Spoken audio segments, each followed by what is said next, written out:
On top inside Edo today, Edo State don knack #1 for APC state wey get ogbonge development. Ogbonge results don show for the APC states wey dey Nigeria. Edo State don turn out as #1 state wey correct development for the shele.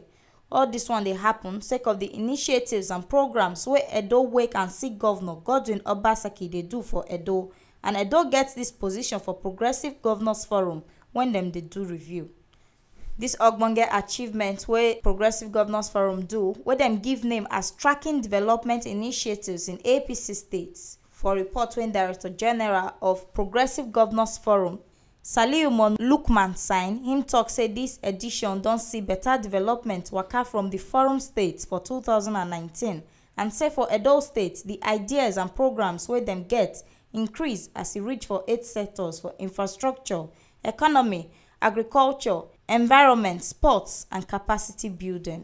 Saliu Mo tok say after Edo, na Nasarawa State follow with 7 development waka, Ekiti, Lagos, Ondo and Yobe follow with 6 development plans. Kano, Katsina, Kebbi, Kwara, Ogun and Osun get 5.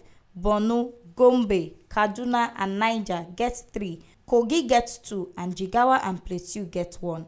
Him tok say all dis one don show say all the states for dis forum dey for the edition, and dem get 30% of the information from the governors and the 70% from outside.